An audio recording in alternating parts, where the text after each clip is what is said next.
Welcome everyone to a tournament report from the local Warhammer store earlier this weekend. It was past Sunday, and it was a final Emberguard Rules and Scrolls event because Phil, the store manager, decided it would be too short for despite the transfers already, and you never knew if new people might show up, which unfortunately they didn't, but you never knew. There was an OP kit up for grabs, the one with all the tokens and everything. So we got the alternate art cards and the acryl tokens, and of course we received that little bundle. And in the end, there are special cards on grabs, as well as a lot of different thingies. But I made another outing for my hyper aggro Tricefold Discord then, for an event that would take 3 rounds. We had 8 players attending, and the loot would be divided apart from the goodies, with the glass shard for the winner and the board for the most fun opponent. So off I went, still knackered from my darkest Halloween party, to make Sandeesh proud, the night before, and by far not enough sleep. My first game was a rematch of the final of A Lost 3, as I faced Wouter and Ephraim's Pandemonium, meaning I had to make sure that he didn't steal my cards again.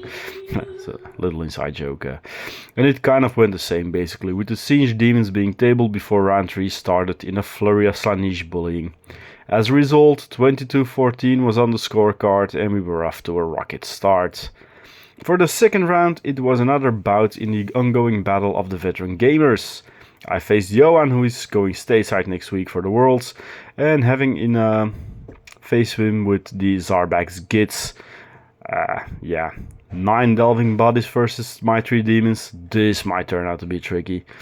But it actually never became a true match, as I quickly took out the Squeaks and his leader before going on a rampage amongst the surviving Gits.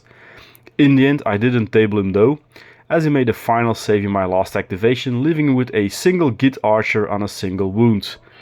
But the result was an impressive 22-12 victory for the Tricefold Discord. And this round would also normally be cut in half somewhere at half time for the lunch break, but we actually went through it in about 35 minutes.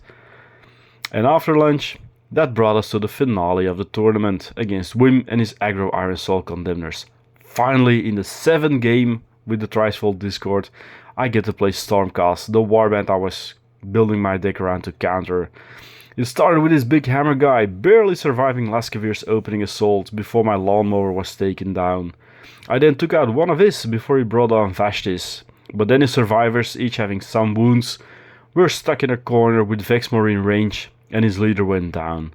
He illusionary fighted his survivor on 2 wounds away, but we settled on a fair duel, neither agreeing to push the other, for the 3 rounds of smashing in the final battle round. And close the match on an epic way. Vexmore at that point had 6 health, 3 defense dice, 3 attack dice with Grievous and flanked. Reroll 1 attack dice and he would heal if pushed back, so he had 9 upgrades. And his Stormcast had 2 wounds left, and then I also took away his Cleave upgrade by tempting him, and I gave him Brawler so he couldn't be flanked. Negated one of my upgrades, but who cares with all the rest. And it ended with the Stormcast being crushed like a can of Coca-Cola and a 22-15 tabled victory for the Discord. And so the tournament ended, and I had smashed through all 3 opponents, ending with by far the biggest glory differential, which would be used for ties, and of course we had 2 people with exact the same differentials in second. So the result was me with the Tricefold Discord winning all 3 games and ending at plus 24 glory. On second place we had then Johan and Wim, my previous 2 opponents, all tied with 2 wins and 1 loss, and both ending on 3 glory. Then we had Peter van den Broek with Iron Souls Condemners, 2 wins, 1 loss and 2 glory difference. Thibaut with Grandfather's Gardeners was the first of a series of 1 win, 2 losses, but he had plus 3 glory. Wouter, my first opponent, also 1 win, 2 loss, but with minus 4 glory. Other Peter van den Bossen had the Ember Watch, he had 1 win, 2 losses and a minus 8 glory difference. And closing up the whole series, but winning the board by being by far the most fun opponent, was Philip with Kamandora's Blades with 3 losses and a healthy minus 23 glory. And thus the tournament closes off, meaning that only 1 more remains this year in a rather well-filled Flemish calendar, I must say. And that one is in Halle, end of November, where Spitewood will be used, so it is time for my boy Elafane to come back out to play. Fine to rub that tattoo for some luck, and thanks to Peter Van den Bossen and Johan for the additional picture that I could use in this. See you all next time for more Underworlds. Bye bye.